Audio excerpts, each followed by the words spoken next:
Good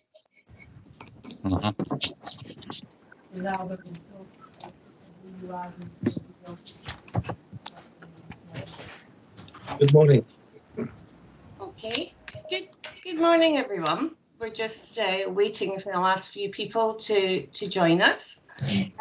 Welcome to Switch's webinar series. And this morning, we are going to be talking about the safe management of clinical waste during COVID-19 in the NHS in Scotland. So very warm welcome to everybody. Each month, Switch runs a webinar on a particular topic or issue affecting the resource management industry in Scotland. And today is the next in the series.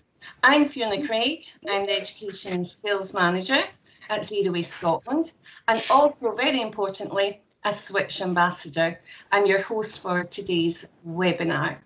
So as I say, today we're going to hear from Wendy Rayner, who's the Sustainability Manager at NHS National Services Scotland. And Wendy's going to run us through a presentation on the safe management of clinical waste during COVID-19 in the NHS Scotland. And she's going to take us through what's been involved in this pre-COVID, during the pandemic, and the issues and barriers that basically have to be overcome to do this safely. After the presentation, we're going to have a question and answer session where Wendy is going to share further knowledge on the issues that she and her colleagues have faced and how they've learned to put systems and procedures in place to support the safe management of clinical waste. So before I hand you over to Wendy, I'm going to say a few words around Switch first of all. So if we could go to the next slide, I'm doing the next slide, please, routine this morning. So if we could go to the next slide. Basically, in terms of what Switch does, Switch is a multi-agency partnership forum, and it was established in 2014 in response to the fact that the waste industry was needing really to improve its health and safety and learning and development culture. In terms of the statistics, Yaz, I'm not seeing the next slide, if that's okay. Could you? Alistair's in charge. So if we could maybe move the slides. No. Okay, there we go. So in terms of the waste management sector, the health and safety stats aren't great. And I'm not going to read all these out because some of you are very familiar with these statistics already, and they're all available on the HSE website, and they do an annual report on these. But the waste industry, for a relatively small sector in Scotland in particular, has really not a great health and safety record. Now, the statistics are UK-wide, so what you see here are UK-wide statistics, but obviously that's reflected in Scotland as well. Next slide, please. Yes. So Switch decided to come together as a partnership to work collaboratively to look at, well, what are the issues for health and safety in Scotland, and how can we improve learning and development to help tackle these issues. So we all work together as a network to explore those issues and try and create creative solutions to tackle these issues, share ideas and promote good practice. And that's partly why we've started doing this webinar series, so that we can share people's practice and people can learn within the industry. Next slide, please, Yaz. We have a whole range of resources. We work very closely with the WISH Forum, which is a UK-wide Health and Safety Forum, and we very much promote their guidance that they produce on a regular basis. And the most recent was obviously on COVID. And we also have a competence framework, which is a developmental framework to promote career development and learning in people's organisations, as well as the SHEA passport scheme, which has been developed specifically and is the only one we know of for the waste industry. Next slide, please. So an example of the work that Switch has been doing, we did react quite well, I think, as an industry coming together to share advice and guidance on COVID-19.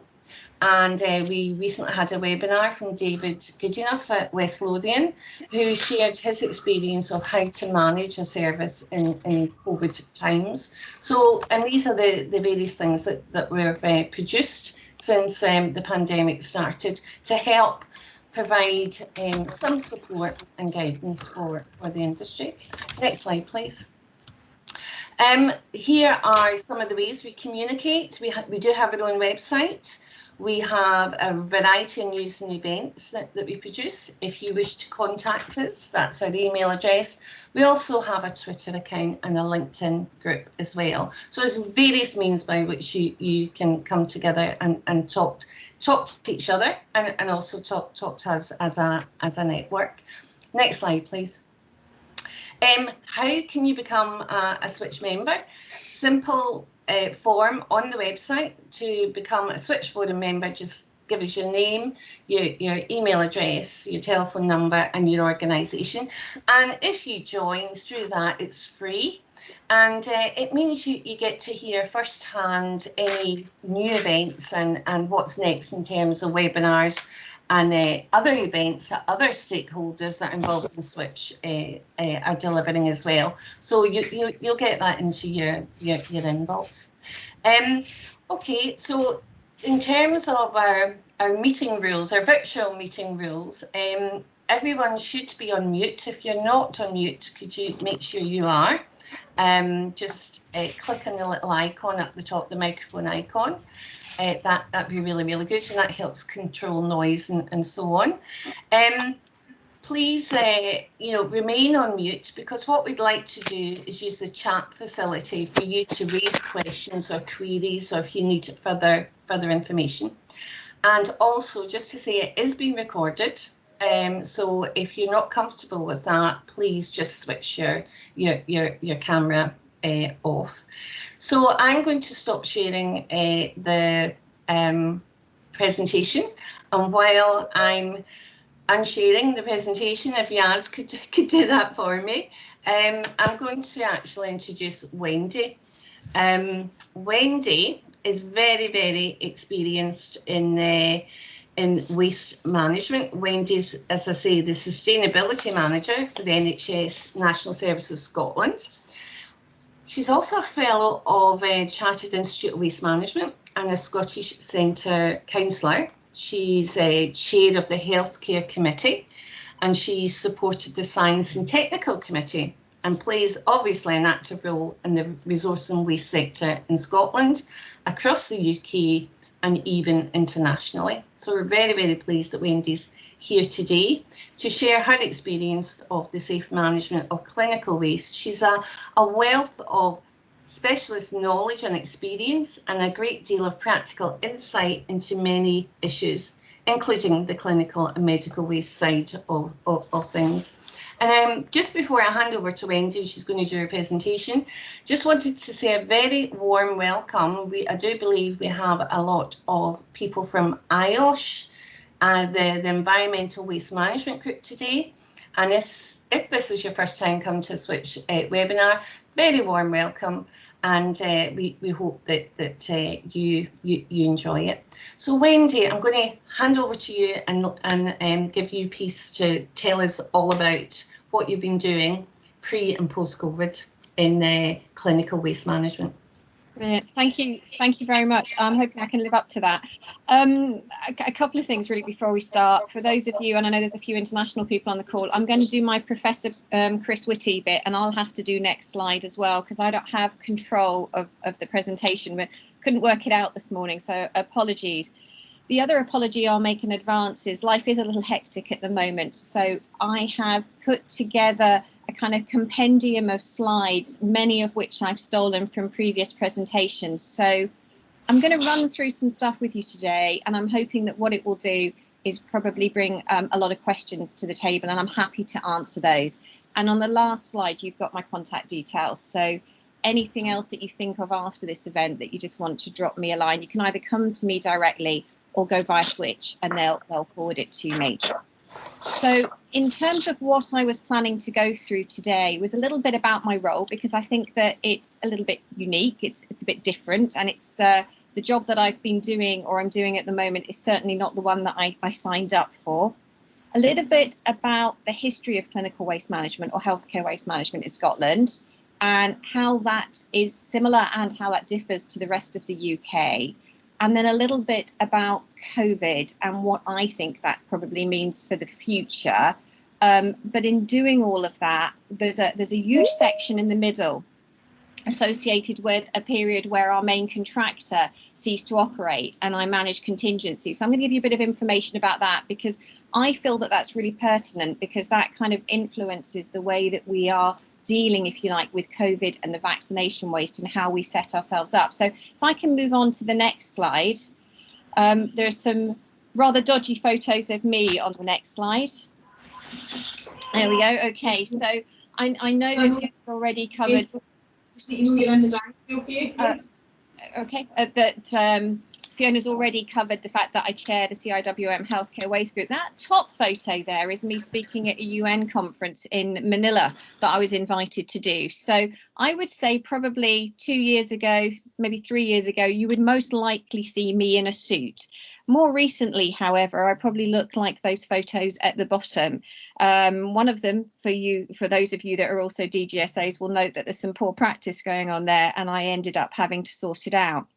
Now, the reason that happened and the reason I kind of got dropped into the role of managing healthcare waste, contingency and latterly resilience is because, as well as being an NHS employee since, 2015, so I'm now in my 6th year, I come with a consultancy and a private sector background. And with that, I have a focus, if you like, on the operational side as well as the guidance side. But a lot of what I really do, if you like, in the NHS and my main role is associated with national guidance. And I'll run you through just a couple of examples of that. If I can move on to the next slide.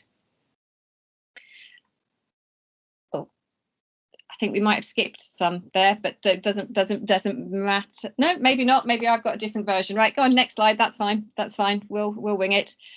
Okay, so in terms of my role, if you like, before contingency and the resilience requirement kicked in, I worked a lot on national guidance, but I also worked on significant, if you like, healthcare projects, many of which were pan-UK, some of them were international, looking at circular economy, looking at sustainable procurement.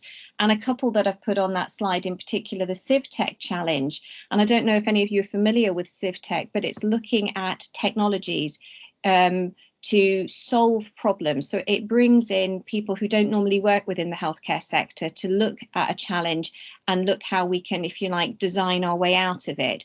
And I was looking at a project which I found particularly interesting, which was looking at blockchain technology, the sort of technology that's used for cryptocurrency and Bitcoin, etc., to look at how we manage assets in the NHS and how we might manage those assets over multiple lifetimes. And so that challenge was done in conjunction with the Scottish Government, but a lot of input from SEPA as well, which also fed into Scottish Government and SEPA guidance. So when I first started my role within the NHS, we had a national contract in place with Healthcare Environmental Services, and that contract was in operation for 10 years.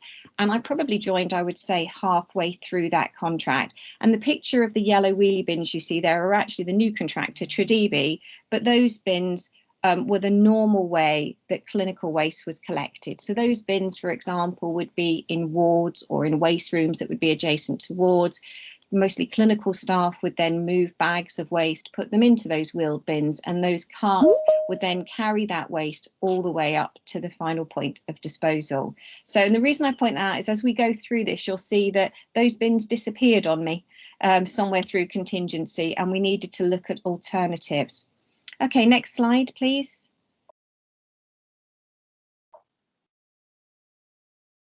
See, this is the different order of the slides. Sorry. I think probably what I was hoping to do was run you through some of the higher level, if you like, goals that are required, or that higher level guidance, which would be my normal day job, and that would be linking the Sustainable Development Goals, the UN SDGs that we're all familiar with the Scottish Government's National Performance Framework, and then on the far left you can see the operating plan for NSS. And it's probably important to point out here that in terms of NSS, NSS is a health board, just like any of the regional health boards, but we have a national remit. So NSS provides guidance for all of the health boards across Scotland, but it also runs the national services such as Scottish Ambulance Service and Scottish National Blood Transfusion Service. So everything we do, if you like, has that kind of national role. Next slide.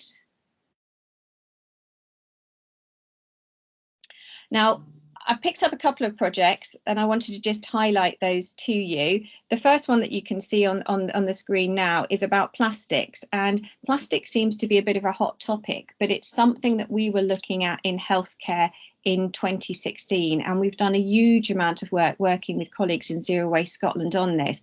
And I always pick this one because I think it's one of those hot topics and people focus on coffee cups and straws and other items, but actually healthcare waste itself is around 40 to 60% plastic by weight, although that will have varied now because, as I will discuss later, once kind of COVID entered the scene, the kind of composition of waste has changed slightly.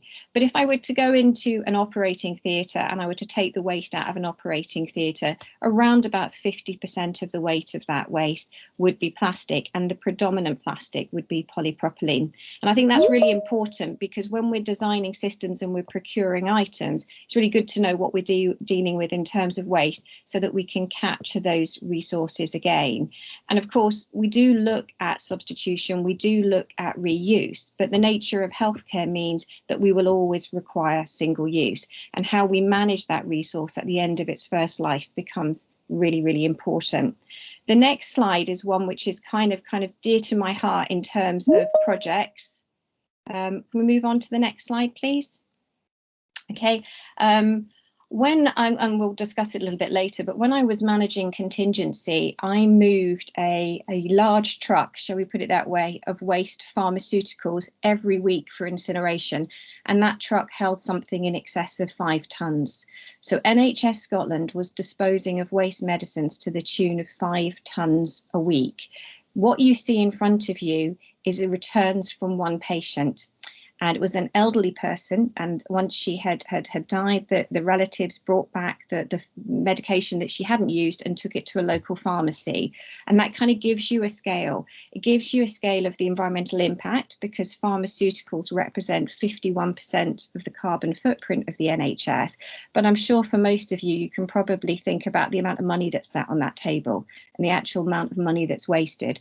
And then if I tell you that pharmaceutical waste is one of the most expensive wastes for us to get rid of and requires high temperature incineration, there's a huge cost to its disposal as well.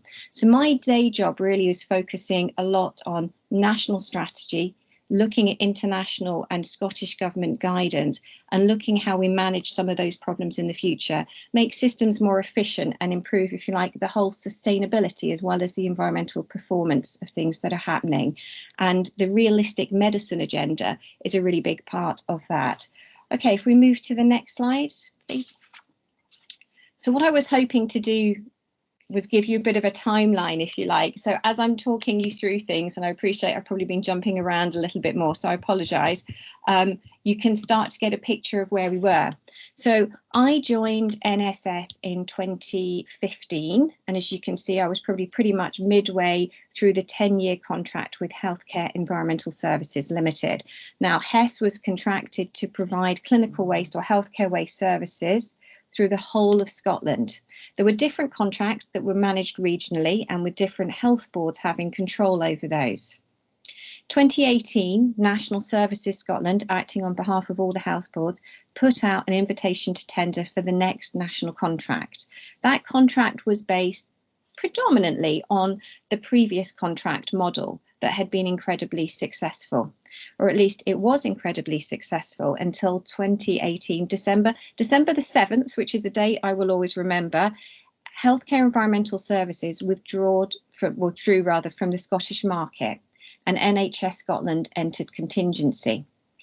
We were aware that there were issues with HES's operations in England earlier on in the year, probably late summer, and I was advised that I should maybe look at putting in contingency plans that would maybe last for something in the order of 48 or 72 hours before they felt that the market would stabilise. And it's really important to note that we didn't have any issues with our contract up to the point that they withdrew their services. So whatever actions were taken in England are completely separate that were taken from Scotland. And many of you might be aware that there is an active court case at the moment with SEPA and HES. And I think it's probably important to note that from an NHS perspective, everything was working, or at least was perceived to be working completely as planned. And we had no backlogs on NHS site, and waste was being managed in a timely manner. So when we took over contingency, it was, I'll be quite honest, something of a shock to the system. And then there was a little bit of a delay, and it was probably in April 2019 that the contract for the new 10-year contract was awarded to Tredebi Healthcare, but the start date was to be confirmed. And because the removal of HES, if you like, within the market had caused a little bit of disruption, there had been a delay in awarding that. And that delay had meant that Tredebi's primary site, where they were going to put their treatment plant, had then become unavailable. So the start date to be confirmed, we were very, very aware of. And Tredebi did take over, but they didn't actually finish that transition until 2021, although their plant was fully operational early 2020. March 2020, we had our first confirmed case of COVID-19. That led again to delays in transition over to the new contract, and the waste and the responsibility lay with me in contingency. January 21, transition to Tredebi was completed, and February this year, the vaccine and the testing waste service started. So I got rid of contingency and started to manage the vaccine and the testing waste. And you'll see just from that timeline that the 48 to 72 hours that the Scottish Government advised me that I might need to put contingency arrangements in was slightly longer than expected. Now, I don't really want to go over it in massive detail, and I'm happy to answer any questions in terms of classification. But in Scotland, we have guidance called Scottish Hospital Technical Note 3, not the snazziest title, SHTN 3 as it's known.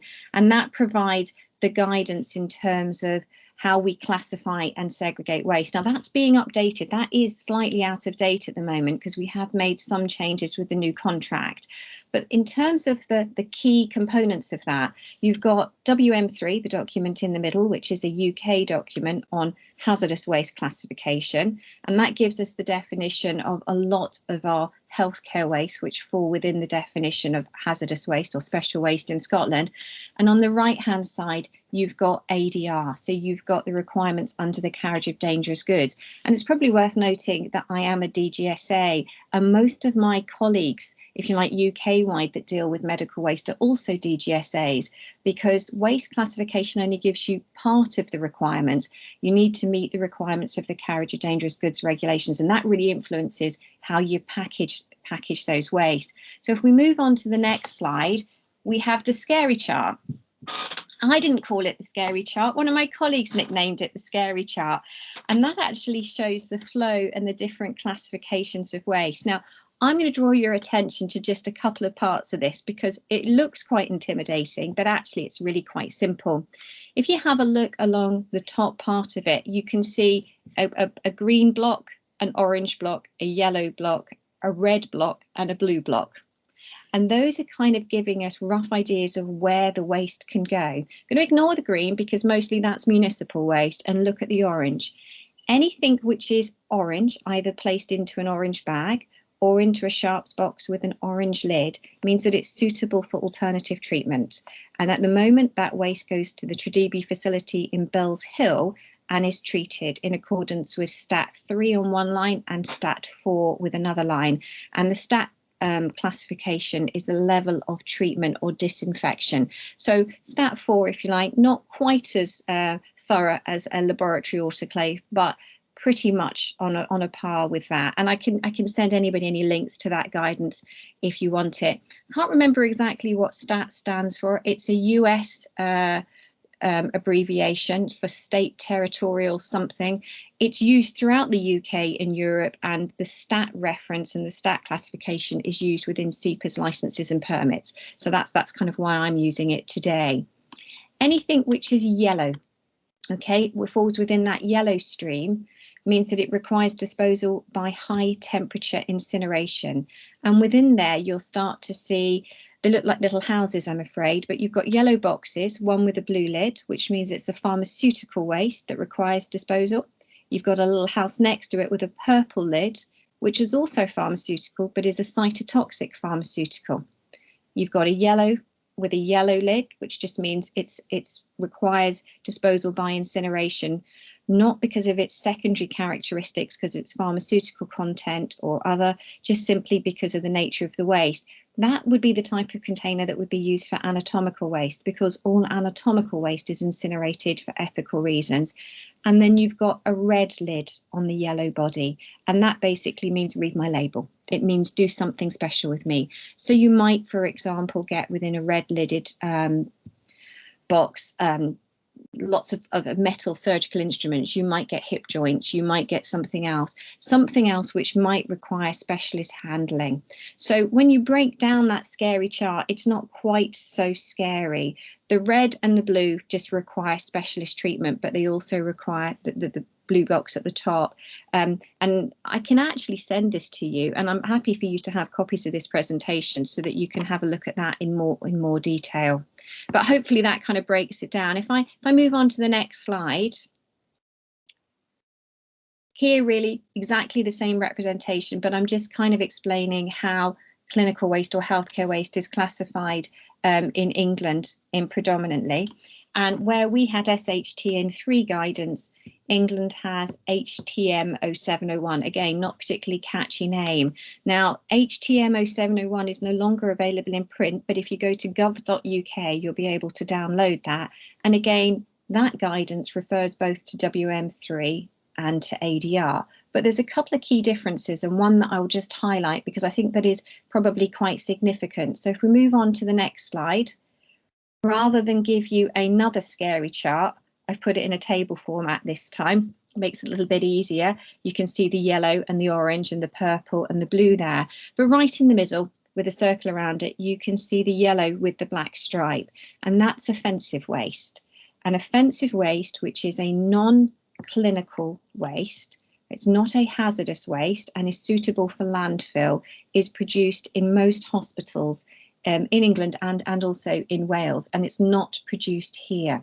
So you'll be very familiar probably in Scotland with the term offensive waste, which is often used for nappies and feminine hygiene waste. So the waste stream does exist in Scotland, but it's not routinely used within the healthcare premises. Now, there's always a lot of questions to say, well, why didn't we do that? Why don't we have offensive waste in Scotland?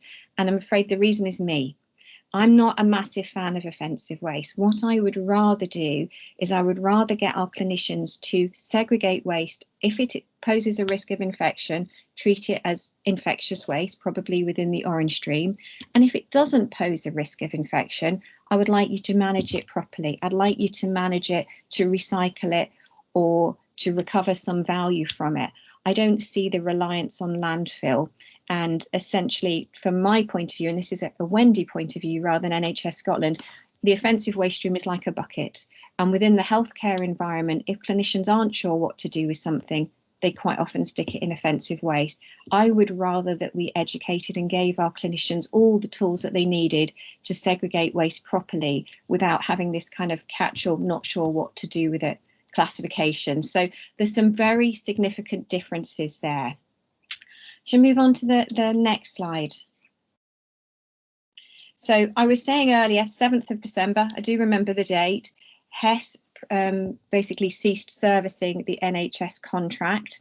I was instructed by the Scottish Government to make tentative arrangements to manage waste for 72 hours, which sounds like it should be relatively straightforward, but unfortunately some of our larger hospitals and our newer hospitals, if I name Edinburgh Royal Infirmary or the Queen Elizabeth University Hospital in Glasgow, actually do not have provision to store waste for more than 12 hours on their site. The hospitals themselves are very, very large, but the waste areas or the waste yards are incredibly small. So that 72-hour ask ended up being just over 2 years. And in that time, basically from a standing start, I was required to manage all of the healthcare waste from every hospital, GP, NHS dentist in the community, local pharmacy, across all of Scotland, including on the islands. So what I wanted to do was give you a bit of an idea on how we did it. It is a period of my life which I have to say is something of a blur these days. I'm not quite sure how we did it, but we did manage it. So if I move on to the next slide, please. So contingency in a nutshell explained, and it is worth noting we did it slightly differently, and I'll come on to that later, than happened in England. So when Hess withdrew from the market, there were a couple of kind of key areas of key points of concern. That also meant that over 40, maybe even 50, but let's say 40% of the treatment infrastructure throughout the UK disappeared, certainly in England and Wales. So in Scotland, we were left with pretty much no or very limited infrastructure to deal with clinical waste. They also, once they withdrew from the market, withdrew the assets from the market. So those wheeled carts that I was showing you very early on, which became the kind of mainstay so that the bags would be produced at ward level, they'd be placed into the wheeled carts, and the wheeled carts would then travel through the waste management system to final disposal. They also disappeared overnight and we didn't have access to them. So there were some sort of hurdles, if you like, that we had to overcome. I was appointed as the technical and operational lead.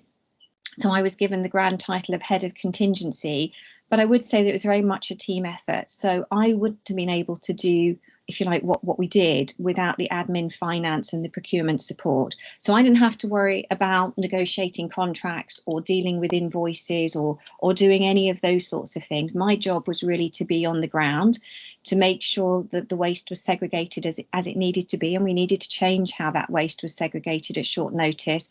And dare I say it, to actually handle the waste and to look at some of the issues that occurred. We appointed a number of key contractors, and as I go through the slides, you're going to see one contractor's logo predominantly through this. They weren't the only key contractor, and we put in contracts with WH Malcolm Limited, Northwards, that dealt with all of the movement of waste from the islands and also the Highland and Grampian region, and John Mitchell Haulage that was based at Grangemouth. And lots of people ask, well, why did you use those people? Why did you go to those companies in particular? But at the time, we were in the middle of an active procurement. So we weren't able to enter into even a temporary contract with anybody who was bidding for the main contract. What we had identified, however, was that there were two key elements to making this work. One was logistics, because Scotland is a very big place, but generally not a lot of waste, but long transport distances. So we needed logistics partners. And once we'd actually collected the waste, we needed transfer stations. We needed to be able to consolidate that waste so that we could then move it on to points for disposal. So we established, as I put on the slide here, hotspots of service need. Where would we need to put those transfer stations so that we consolidate waste? Which community providers could we use to service our dentists and our community pharmacies, etc.? And not on the slides again, but I have to acknowledge the fact that Rentokil, especially in the central belt of Scotland, provided an exceptional service to us and managed to consolidate a lot of that waste. We focused on setting up NHS transfer stations. So prior to contingency, I think there was maybe 3 or 4 NHS transfer stations. Lastly, I think we're now up to something in the order of 10 transfer stations, and the intention is that Scotland will keep those transfer stations active, just in case. It provides part of our resilience measure going forward. There are some positives in some respects to what we did, because once we had consolidated the waste and we'd got transfer stations in place, we removed that single supply dependency. And people usually laugh at me when I say this, but what we had created was a system of transferring waste down the country, essentially, to 2 main transfer stations that were located in the central belt, where the waste could be repackaged. And we held much of that waste in stock, if you like, an Amazon picking line, for want of a better term, in a way that allowed us to take advantage of disposal opportunities. If you think about that, the whole of the UK had hit a kind of crisis point. At this point, we have no waste backed up on NHS sites. We are managing the waste via a series of transfer stations. England wasn't faring so well. It wasn't permitted to operate the transfer stations that we were, and it had tons, tens, hundreds of tons in some cases of clinical waste backed up on NHS sites, in shipping containers, sat in car parks, etc. And they then had to be able to manage that waste and get that to the point of disposal.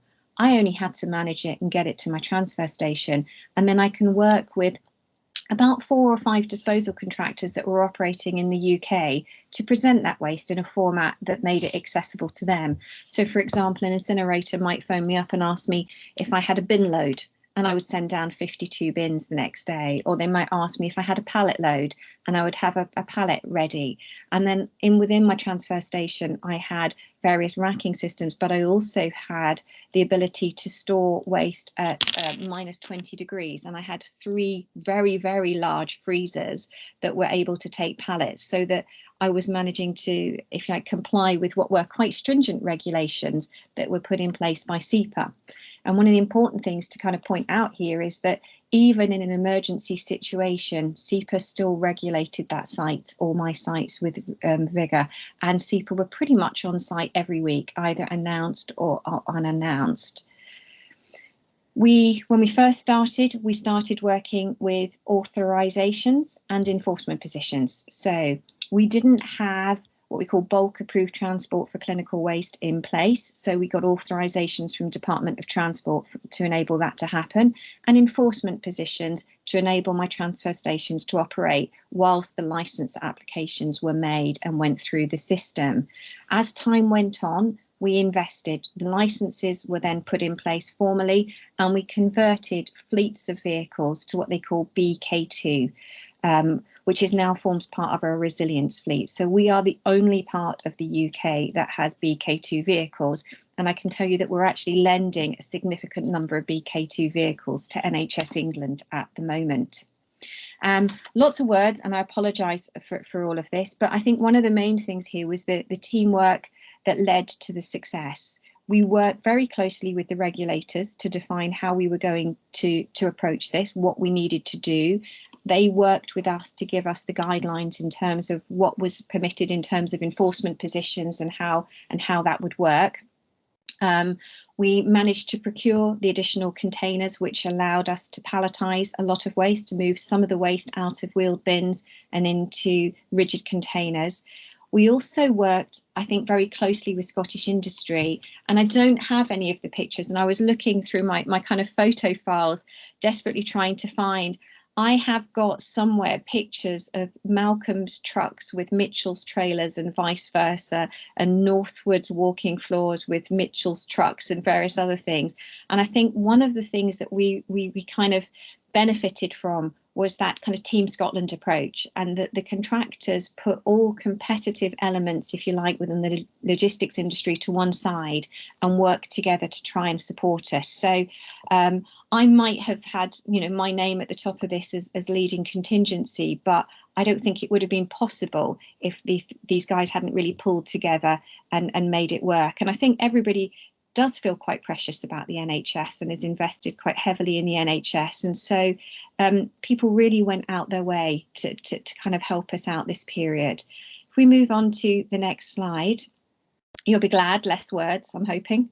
Yep, there we go. And that gives you a kind of picture of when, if you like, we took over from contingency. You're looking at around about, to put it in perspective, 300 tonnes per week of orange bag waste and 50 tonnes per week of HTI or yellow stream waste that's going to specialist incineration. And you can see some other weird bits that are in there as well. I've got my low level radioactive waste, etc., which I had to bring in a separate contractor for to deal with that. And the thing to note here is that that waste is produced week in and week out. It doesn't stop at Christmas. It doesn't stop at any other time of the year, and it certainly doesn't stop just because the disposal sites don't have the capacity to take it. So we needed to manage that. Now, if you look right at the top of that part, you can see under the orange bag that it was moved into transfer station A, where it was checked and bulked, and then it was sent for municipal waste incineration a lot of the time. Some of it was sent for heat treatment, for disinfection or autoclaving, where capacity was available. But we managed to get an enforcement position put in place for Viridor in Dunbar. None of this is hidden and is obviously open, publicly available information. And Viridor Dunbar was chosen because at the time it was the newest and, shall we say, the most advanced municipal incinerator in Scotland and could safely treat that waste. But in order for it to accept that waste, we needed to change some of the composition. So if we move to the next slide, it's a kind of abbreviated or simpler version of the scary chart. And essentially what I had to do was to make sure that I took out any of the benchtop lab waste, nothing juicy, none of the cultures, etc., because they were always dealt with separately. But I had to take some of the lab waste out. I had to take out any small vials, blood vials or anything else, and any suction canisters, even gelled suction canisters, out of my orange bag stream. Because when you send waste to a municipal incinerator, the feed mechanism or the in-feed mechanism for that incinerator is very different from a clinical waste plant. And we wanted to try and make sure of two things. We wanted to keep the operation of the plant as clean as possible, but we also wanted to maintain patient confidentiality. And there's obviously concerns with things like blood vials, other things, that they'll have what they call the CI, the patient information number on them. So as well as dealing, if you like, with transport legislation and waste legislation, we had to meet the requirements of the kind of Caldecott requirements in terms of patient confidentiality and patient information. So we just slightly amended it, but that slight amendment made some significant changes. And if you move on to the next slide, you get to see some of the end products here. So this is a bit like my Amazon picking line. Those of you that are in the hazardous waste industry will instantly identify that EP kind of stands for Ellesmere Port.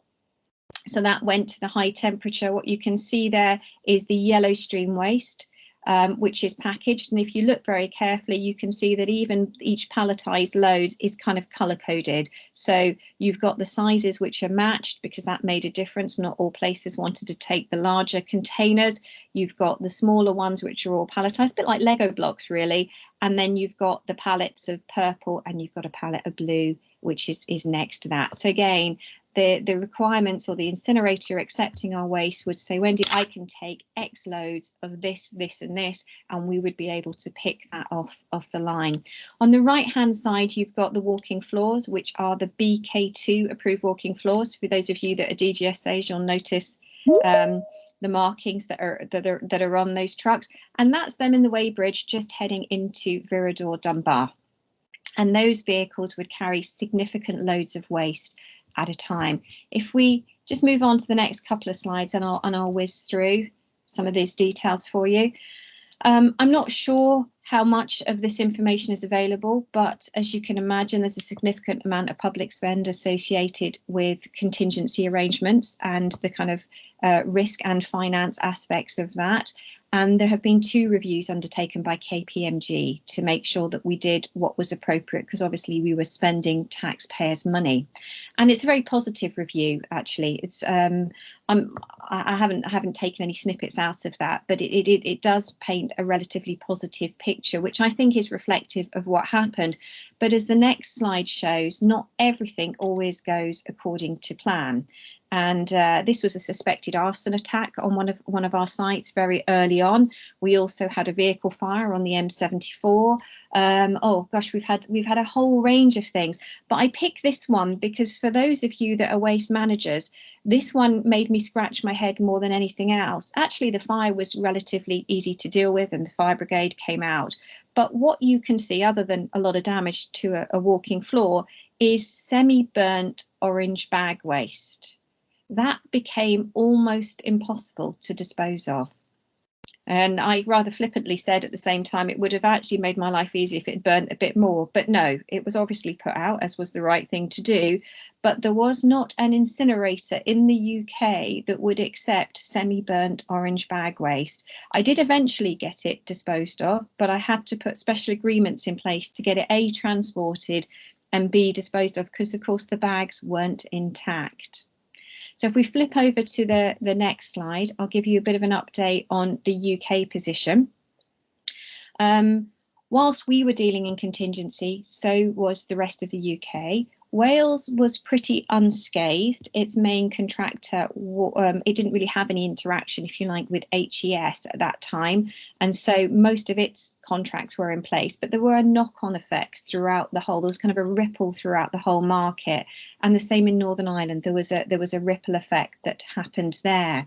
So the Cabinet Office were brought in and the Civil Contingencies Group were brought in to make sure that we coordinated. And those calls with civil contingencies still happen on a weekly basis and include a review of all the capacity. Now, many of the sites that were operated previously by HES have now been purchased by other companies, and some of those are also being operated as clinical waste sites. So we have an increased capacity back in the market, but I think it's fair to say that we're probably not back to where we were 2 or 3 years ago. So we still have issues that are out there. In England, NHS England, and to a certain extent NHS Wales relied on Mighty, who they appointed, if you like, as their contingency lead. I managed it directly for Scotland, and they brought in, if you like, a private company in England and Wales, which kind of makes sense because they're dealing with a large number of contracts in a really big geographic area. Now, if you were to speak to NHS England at the moment, they would tell you that they're out of contingency.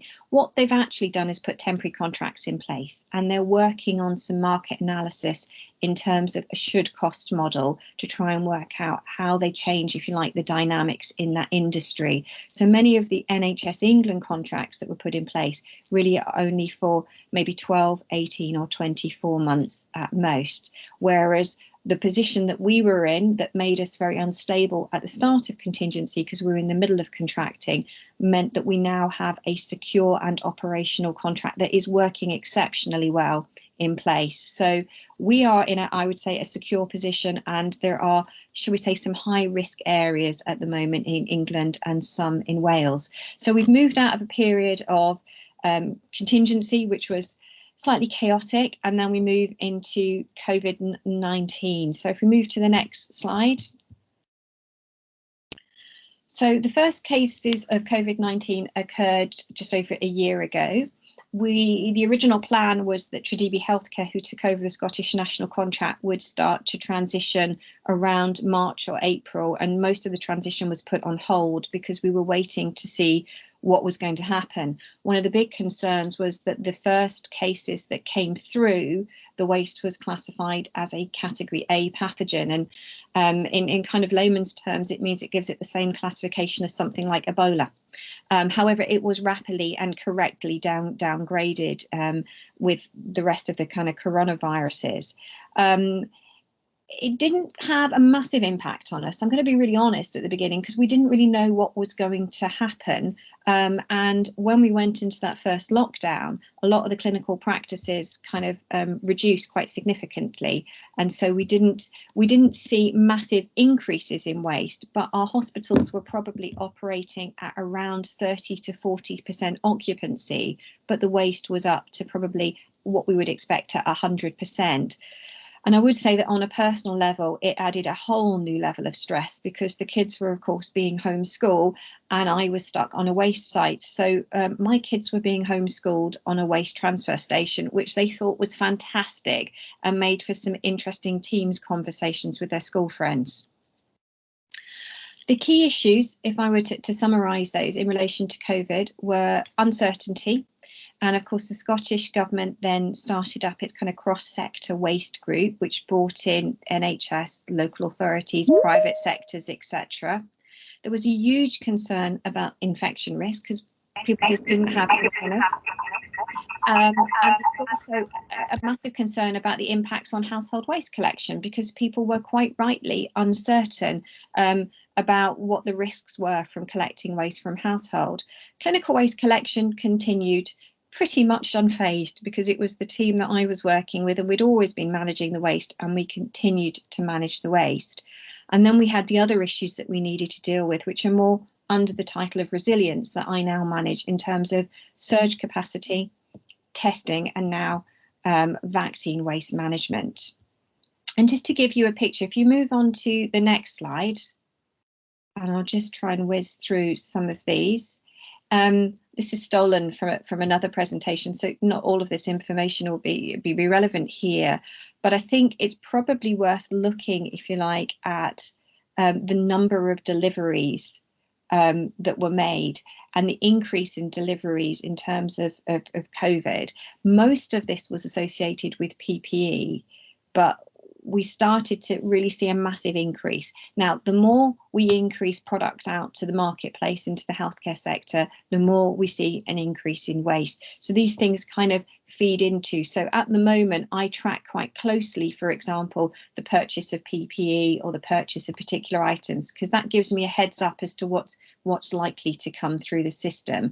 And we saw this very, very significant step up in terms of PPE, not just within the hospital environment, but also within the community environment, where I think the effects have been even more significant.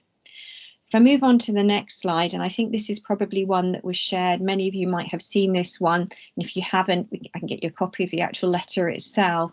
There was a huge amount of concern about the risks posed from handling COVID-19 infected waste, because we were obviously taking waste in orange bags out of what they call the red zone areas within hospitals.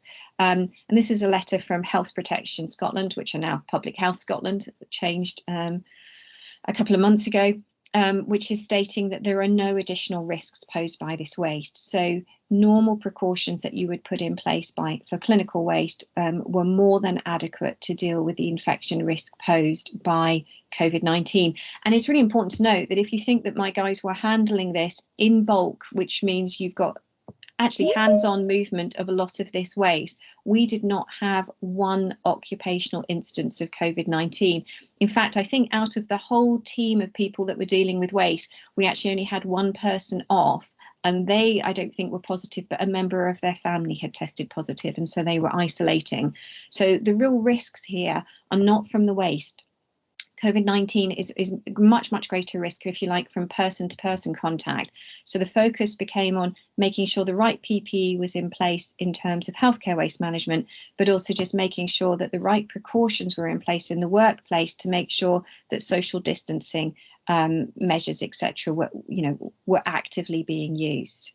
And if we move on to the next slide, can talk about some of the impacts that COVID-19 had. So I said earlier, initially there was very little impact because there was a reduction in that non-emergency healthcare. But the second significant wave, the one that I feel that we're just coming out of, was more significant because this time we still had all the dentists open, opticians open, etc. We also maintained quite a significant elective surgery list. Although we're not quite business as usual, we didn't see the same drop, if you like, of the non-emergency healthcare, and that caused very significant increases in waste, and that led to what we call the COVID surge in terms of waste. And to give you an idea, probably in most of our hospitals we were looking at 200% of normal waste, so the waste was essentially doubling.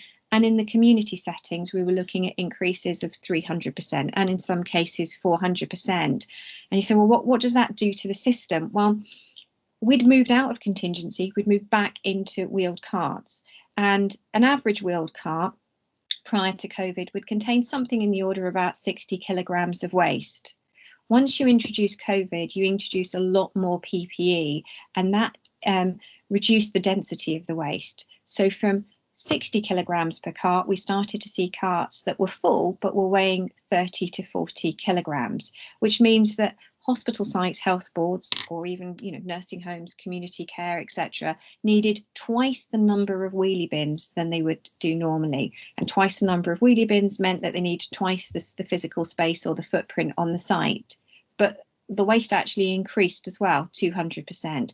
So if a site, for example, needed 10 wheelie bins for business as usual practice, it suddenly needed 20 for business as usual, but we were producing twice as much waste, so it needed 40. But the waste on the sites within the waste yards, etc., space just wasn't there. So what we actually had to do was increase the frequency of collections, and that put immense pressure on the system. And Tradibi, who were managing that contract, did an absolutely amazing job. And we stepped in working with Tradibi as National Resilience, and we provided bulk at 2 of our furthest most points. We put a walking floor up in Aberdeen, which is actually still up there until this weekend, and we put a trailer into Dumfries. And those kind of transfer to bulk movement at those sites freed up enough vehicle space, if that makes sense, or enough vehicle capacity to keep the central belt being serviced at an increased frequency. And if you move to the next slide, you get to see a picture of the kind of numbers that are involved here.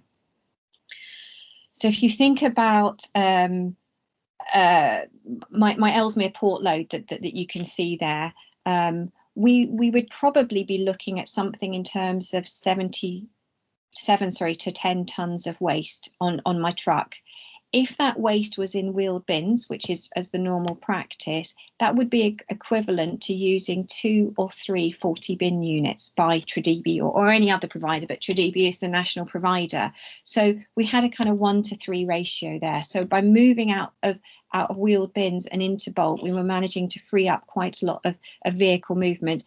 Probably the most significant, though, was the bagged waste.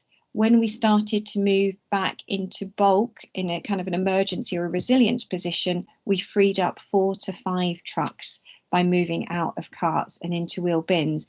And now that bulk movement forms a kind of key part of our national resilience going forward, hence why we invested in the BK2 vehicles. And if you like, we keep them on standby. They are used by the contractors on a daily basis, but we have a call off on them. So hopefully that gives you an idea of the challenges that we faced, how we dealt with the surges, and how we probably will plan to deal with those surges as we go forward. The kind of last few slides, if I move to the next one, kind of touch on the other areas that I deal with in resilience. So lateral flow testing, which is the subject of much debate, and the CEPA guidance is out there.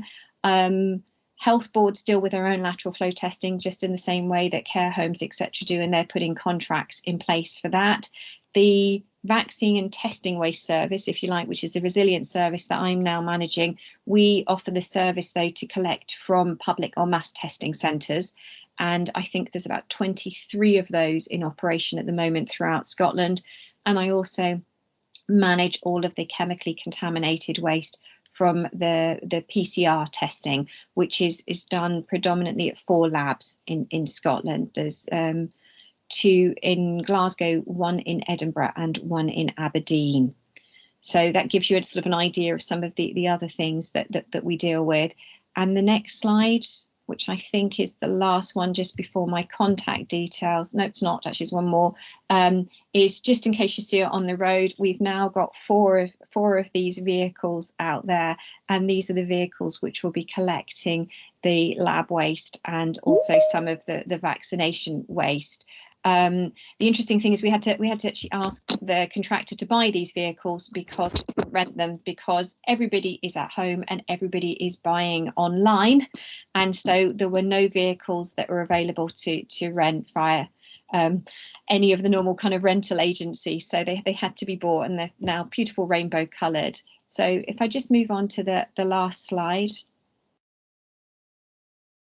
So my prediction in terms of what this will mean for the future, I think COVID and the variants of COVID-19 that we will see, and I'm sure we will see many more of them, will become business as usual. I think services will adapt, and that we have quite a lot of inbuilt resilience, if you like, within the system, such that we didn't really need to use a significant amount of resilience even in the last kind of COVID surge. In terms of the vaccination programme, obviously there's a huge amount of effort that's going on at the moment, and I'm collecting from maybe 200, 300 vaccination centres across Scotland. And I would imagine that we will see an annual vaccination programme that will come in, and that may or may not be combined with other vaccinations. There's a lot of debate on how that might work. We, as I've explained, have just in NHS Scotland started a 10-year contract. And so I'm guessing that we're likely, not to see significant change because the terms of those contracts have already been agreed.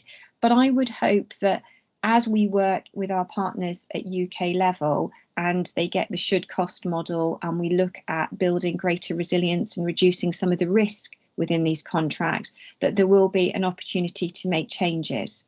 And that we'll see some of those changes in Scotland. And so with that, I know I've probably taken up way too much of your time, and I apologise, she said, but I will leave it there, and I'll happily answer any questions you have. Thank you so much, Wendy. That's absolutely amazing. You have not had to seek your challenges whatsoever, have you, in the last year or so? Huge amount of information that you've shared with us today. I think everyone is probably thinking, my goodness, how did you cope with that? Lead for contingency is obviously a good title for you. We would ask people to maybe post any questions you have in the chat. We allowed an hour for this, but I think if people are happy to stay with us for another 10-15 minutes, we could perhaps post questions and ask some questions for Wendy. So if we could stop screen sharing, and if you're happy for us to share the presentation with your email address on it, Wendy, people can maybe get in touch with you directly. But one or two questions. Alistair from Albion, who's also a Switch ambassador, has asked, has the issue with treatment capacity in UK and Scotland improved since contingency started? Because in Scotland we appear to be quite reliant on facilities in England. So just wondering what your thoughts on that are, Wendy. So part of Tredebi and part of the delay with them taking on the contract was a really significant investment in a plant in Bells Hill, which actually has, shall we say, twice the amount of capacity that NHS Scotland would need under normal circumstances. And I think the fact that we've had that kind of excess capacity on our doorstep has meant that we fared really well in recent times. So from that point, we have that contractor, but the site at Shotts, which is the former Hess site, has also been purchased and is operational at the moment at full capacity.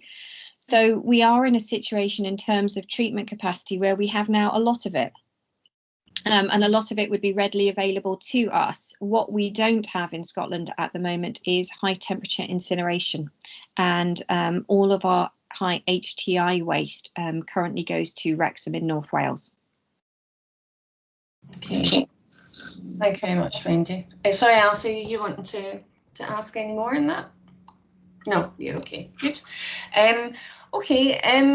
Wendy, obviously I come from things from an education and skills perspective, and I'm just wondering, did you have to do a lot of sort of skills, upskilling, training? How did that feature in all of this work? Because suddenly we were faced with new situations, new things to work out and learn. How did you deal with all of that in terms of staff development? Well, I think there's probably two key areas. I think bringing everybody up to the right level. So we're really fortunate in NHS Scotland. We have some really, really good operational waste managers at board level. And it's probably fair to say we have some less good ones too. And I always use the analogy, it's a bit like musical chairs. And sometimes when the music stops, not everybody sat down quick enough. So I've got some really good waste managers who are professionals in that field, and I've got other people who are professionals in other fields that have kind of been lumbered with the job, quite frankly, and very intelligent, very knowledgeable people. So we provided basic training for everybody, for all of the waste leads, so that we tried to bring everybody up to a certain standard. One of the things that we found when we came out of contingency was that the segregation in that horrible, scary chart probably wasn't what it should have been. And so there was quite a lot of investment to try and bring people up. We also needed to train people, because with every waste management license, we obviously needed COTC holders. So lots and lots of training. And actually, much of that training is still ongoing. Yeah, I can imagine, because the scenario keeps changing as well, and now in terms of the vaccine programme, and that there's a lot to be dealing with there. But out in the field, so we've got probably quite a lot of health and safety professionals here today, and other people in the waste industry. How can they build their capacity and understanding around some of these issues? What would you like to see the industry do more of? I would quite like there to be a professional qualification within the healthcare, if you like, sector, or for dealing with healthcare waste. I mean, I think that it's really important that many of our waste managers have a broad understanding and knowledge of that, and also of if I call it sister regulations such as carriage of dangerous goods. But I think that the complexities that are involved in healthcare waste, that getting some professional accreditation so that these people get, the people who take on these jobs get appreciated, would be really, really key. And I know on a call yesterday with Scottish Government, SEPA was really, really pushing that we start to put more emphasis and significance on the waste managers at NHS level, and make sure that it's not so much musical chairs, but it is a real professional role. Okay. So in terms of priorities going forward, Wendy, you're starting to say here, at the end of your presentation, what do you think are the key things that need to happen now in relation to safe management of clinical waste? Do you think you've got it kind of under control? Definitely, but what's next in this area? I think the formal NHS answer would be, we will encourage people to get more training. We will seek to improve, if you like, the quality of the waste managers, and we will work with the contractor. The Wendy answer is I'm not sure what will be done, but I'm certainly not getting any younger. But I've been working in the industry for sort of 20 odd years, and HES as a removal of a company. This is the second time that our All Scotland contractor has failed to operate, shall we say. And I personally have my concerns about the current contract, which is just a very similar model, not because of the contractor, because I think the contractor is operating exceptionally well. And I think that they really are, doing a very, very good job. So I don't want it to be, when it doesn't think they're doing well. I just think that there are inherent risks in that kind of putting all your eggs in one basket. Okay. Thank you very much, Wendy. Okay, we've got a couple of questions posted in the chat here. Greg is asking, I was called to a meeting with SEPA to check our capacity to accept COVID waste via the Scottish Government lateral flow testing, PPE, etc. for waste incineration. We have a temporary variation to our permit to accept EWC 180104 and 180107 until the end of July. Do you envisage this variation having to be extended? Have you any ideas on that? So that COVID waste will be lateral flow testing waste if it's an 180104 and 180107 code. At the moment, as I say, we've got about 23 community testing centres which are open at the moment. There'll be even more of those that will be opening. I would imagine that for at least the rest of this year and possibly onward, but definitely for the rest of this year, we'll see lateral flow. So yes, I imagine that will be extended. And just so you're aware, there's non-infectious waste from healthcare and non-hazardous chemical waste for those codes. Okay. Thank you, Wendy. I hope that answers your question, Gregor. Jim's, who's a Switch ambassador, Jim Brown, would you say that we've ended up with a much better system in place for NHS waste, almost by default?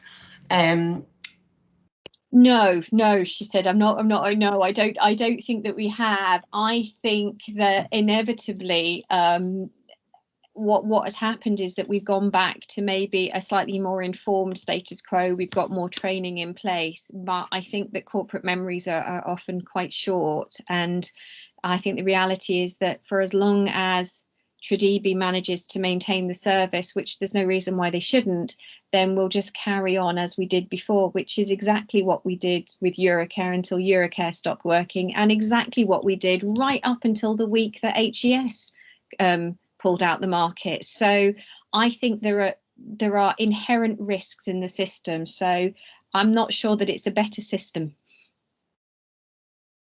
Okay, and Jim, are you wanting to say any more in that? No. I just was interested to. I thought that would be your answer, Wendy, but I just was interested to get your thoughts. Okay. I'll probably get shot for that one as well, won't I?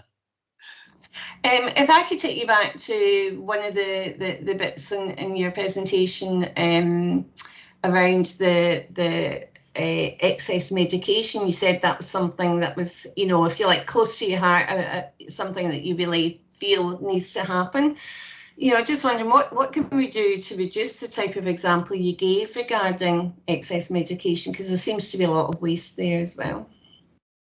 I think there's a lot of work being done, if you like, in sort of smart prescribing, but I think it's everybody's awareness, to be honest, and making sure, as much as I don't want the waste in the system, I'd rather that they took the waste back to pharmacies than put it into the domestic waste, or worst of all, I really don't want people to flush it down the toilet. That's really not a sensible way. So taking the medication back is really, really important, because it provides information and data that we can then use about prescribing practices. But I think people themselves need to be informed patients, if you like, and try and identify, for example, whether they do need all the drugs that they're being prescribed.